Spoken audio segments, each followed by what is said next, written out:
Bismillahirrahmanirrahim. Sahabat An-Najah yang berbahagia.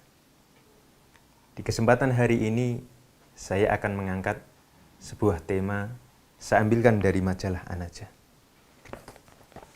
Tema itu berjudul Menjaga Amanah Meraih Jannah. Ada sebuah kisah, yaitu Syekh Rotib An-Nablusi. Beliau menceritakan sebuah pelajaran yang luar biasa tentang pentingnya sebuah amanah. Ada seorang imam masjid di London, Inggris. Ia tinggal di tempat yang jauh untuk menuju ke masjid itu.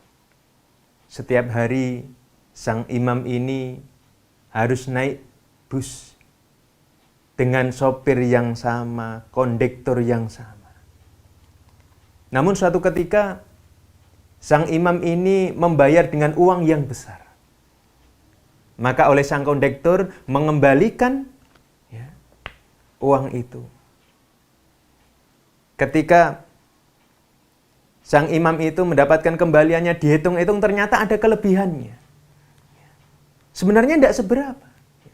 Cuman 20 sen. Di dalam hati sang imam itu,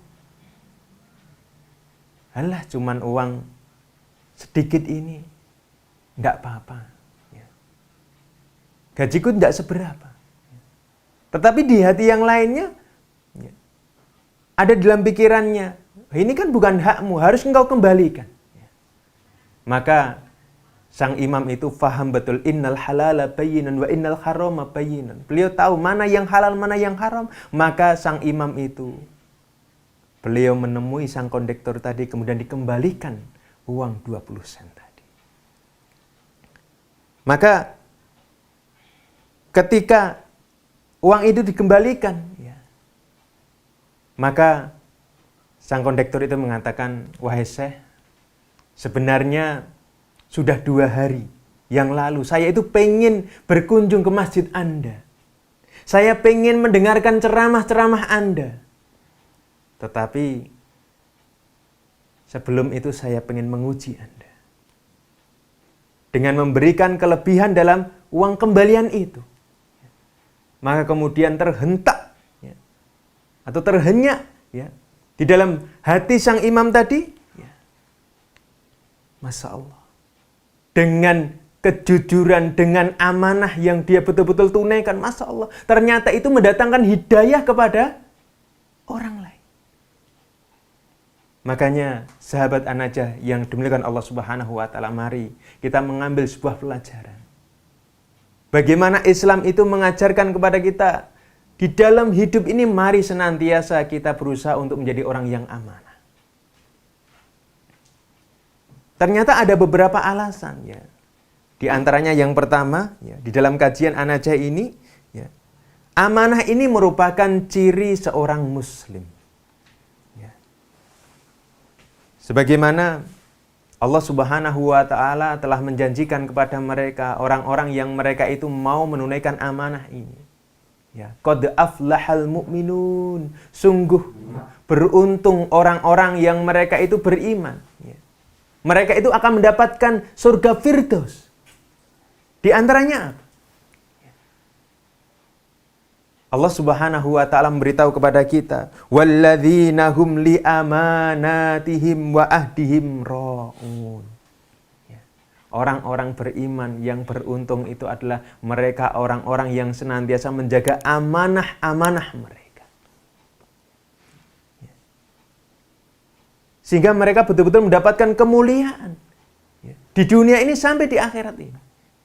Bahkan Umar bin Khattab memberitahu kepada kita, la dina liman la amanata lahu. Tidak ada agama bagi orang yang mereka itu tidak punya sifat amanah.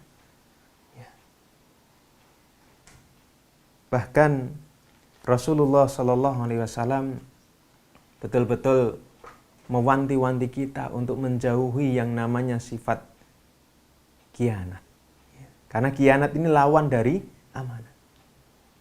Rasulullah Shallallahu Alaihi Wasallam memberitahu kepada kita, ayatul munafiki salasun. Tanda-tanda orang munafik itu ada 3. Apa itu? Yang pertama, idza hadasa kadzaba, kalau mereka itu berkata suka berdusta. Yang kedua, wa idza wa'ada akhlafa, apabila mereka itu berjanji, mereka suka mengingkari. Kemudian yang ketiga, wa idza tumina khona, apabila mereka itu dipercaya malah mengkhianati.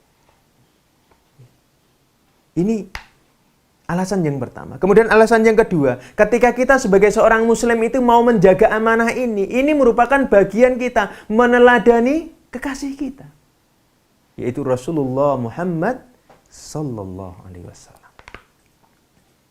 Karena di antara sifat Rasulullah sallallahu alaihi wasallam adalah amanah. Bahkan beliau juga mendapatkan gelar yaitu Al-Amin, orang yang betul-betul bisa dipercaya. Bahkan sampai-sampai ya, ketika Rasulullah SAW tinggal di Mekah itu, orang-orang musyrik ya, itu mereka itu menitipkan barang-barang mereka kepada Rasulullah karena percayanya betul kepada Rasulullah SAW. Makanya dalam perjalanan sirah Rasulullah SAW itu, ketika Rasulullah itu hijrah, beliau berpesan kepada Ali, wahai Ali, kembalikan barang titipan-titipan ini kepada orang yang berhak. Ini merupakan apa? Di antara sifat amanah Rasulullah SAW. Makanya ketika kita mengaku sebagai umat Nabi Muhammad SAW, mari betul-betul sifat ini senantiasa kita tanamkan dalam diri kita. Kemudian alasan yang ketiga, kenapa kita itu harus senantiasa menjaga amanah ini? Ya. Yang namanya amanah ini ternyata besok di akhirat itu akan dimintai pertanggungjawaban Allah Subhanahu wa Ta'ala. Ya.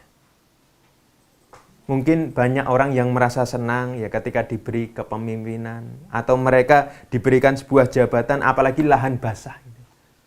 Tapi perlu kita sadari bahwasanya yang namanya jabatan kepemimpinan itu merupakan sebuah amanah dan itu betul-betul akan dimintai pertanggungjawaban Allah Subhanahu wa Ta'ala.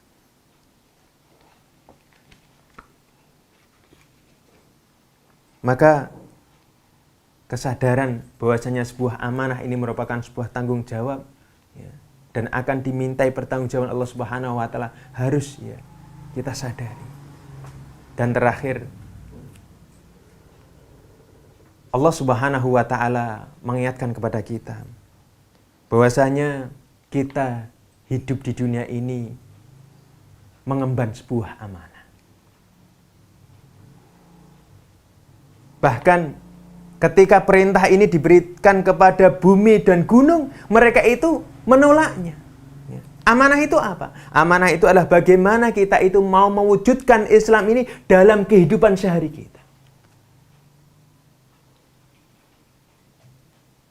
Makanya mari ya kita pahami betul, kita hidup di dunia ini ada tujuannya. Tujuannya apa? Hanya untuk beribadah kepada Allah Subhanahu wa Ta'ala. Ibadah ini merupakan sebuah amanah. Salat kita, puasa kita, ya, zakat kita, itu betul-betul akan dimintai pertanggungjawaban Allah Subhanahu wa Ta'ala. Demikian pula kita punya mata, kita punya telinga, punya mulut, tangan, dan kaki. Ini merupakan sebuah amanah dari Allah Subhanahu wa Ta'ala. Dan kelak besok itu akan dimintai pertanggungjawaban Allah Subhanahu wa Ta'ala.